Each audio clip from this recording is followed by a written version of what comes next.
কে আমি কে রাজাকার রাজাকার তুমি কে আমি কে রাজাকার রাজাকার তুমি কে আমি কে রাজাকার রাজাকার তুমি কে আমি কে রাজাকার রাজাকার তুমি কে আমি কে রাজাকার রাজাকার তুমি কে আমি কে রাজাকার রাজাকার তুমি কে কে রাজাকার রাজাকার তুমি কে আমি কে রাজাকার রাজা চেয়েছিলাম অধিকার হয়ে গেলাম রাজা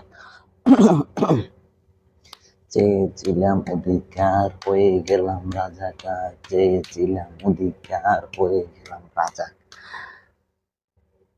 অধিকার চাওয়াটাই কি আমাদের অপরাধ? অধিকার চাওয়াটা কি আমাদের অপরাধ? আমাদের দেশে সোনার হরিণ সোনার ছেলেরা বড় হবে। বইয়ের মধ্যে লেখা আছে যে ছেলে আমার বড় হবে না, এভাবে একটা লেখা আছে যে ছেলে আমার বড় হয়। বড় কই হলো? বড় তো হলো যে চোরের কোঠা, চোরের দেশ, চোরের বাটপার। সামান্য মেধাবী শিক্ষার্থীরা চেয়েছিল কোটা বাতিল করা হোক। দীর্ঘ কয়েকদিন ধরে শুধু কোটা বাতিল নিয়ে আন্দোলন করতেছে। চেয়েছিলাম অধিকার, শুধু অধিকার অধিকার চাইছি যে আমরা কোটা বাতিল হোক। আমরা তো বলতেছি না যে মুক্তিযুদ্ধ কোটা না থাকুক, যে মুক্তিযুদ্ধ কোটায় মুক্তিযোদ্ধারা স্বাধীন করছে। কোন একটা নিউজ দেখছিলাম কালকে যে এক পরিবারের সাতজন সরকারি চাকরিজীবী। তো যদি একজনের পরিবারের মুক্তিযুদ্ধ হে নাতি পুতি হুমতি মুমতি খুমতি এভাবে যদি চাকরি করে, তো সাধারণ মেধাবী শিক্ষার্থী তো কোনো দাম। মেধাবী শিক্ষার্থীরা শিক্ষা অর্জন করে লাভ কি যদি দেশের প্রতি তার কোনো ভালোবাসা নাই, দেশের একটা ভালো চাকরি নেই, দেশে একটা ভালো জব নাই, দেশে কিছু সরকারি একটা ভালো চাকরি করতে পারে না, বিসিএস ক্যাডার হতে পারে না, এই কোনো একটা ভালো সরকারি চাকরি সেনাবাহিনী, নৌবাহিনী, বিমান বাহিনী যেগুলো আছে একটাও হতে পারে না। একটা অধিকার চাওয়াটা কিন্তু আমাদের অপরাধ। দেশটা বঙ্গবন্ধু যে টাইমে স্বাধীন করছে, যে আওয়ামী লীগ সরকার আসার পরে থেকে দেশটা চলতেছে। এরপরে আসলো বিএনপি সরকার দীর্ঘ 15 বছর যেভাবে আওয়ামী লীগ সরকার চালাইতেছে বা চলতেছে, কিন্তু এখন দেশটা কার হাতে ধরে কে রাজা? সামান্য শিক্ষার্থীরা যে আমাদের ভাই বোনেরা যেভাবে আজ কয়েকদিন ধরে শুধু আন্দোলন করতেছে। কেন আন্দোলন করতেছে? একটা শিক্ষার গোটা ব্যবস্থা না থাকার কারণে তো আন্দোলন করতেছে।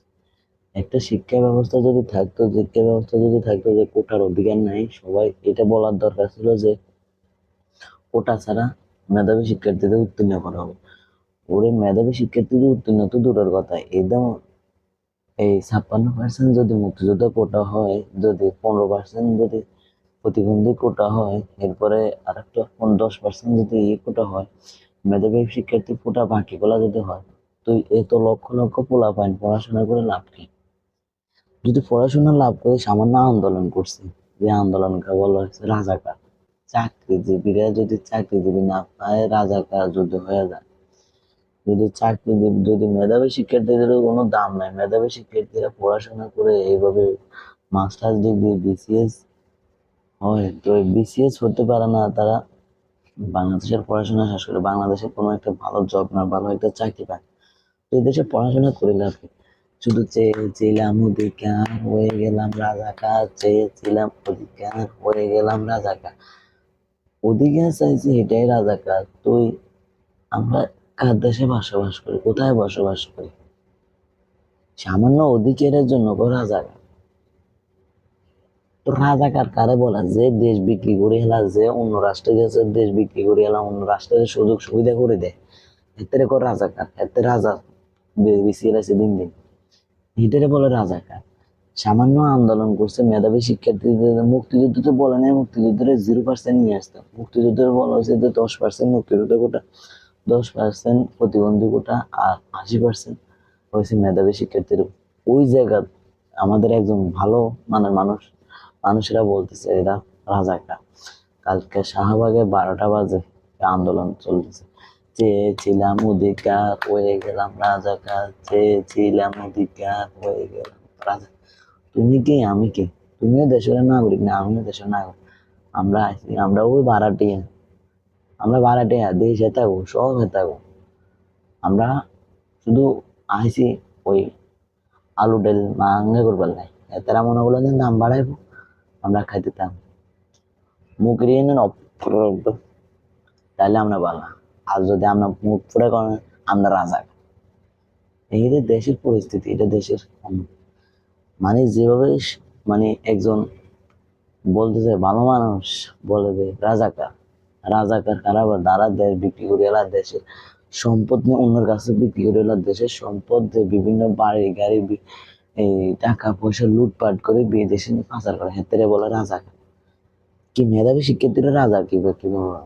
যে এটা কি রাজাকার? এটা কি রাজাকারের দেশ? এটা চোরের দেশ, চোরে বাটপাড়ের দেশ এবং বাটপাড়ি করতে করতে দেশটারে ধ্বংস করিয়ে দিয়েছে। আর আবার বলে কি রাজাকার?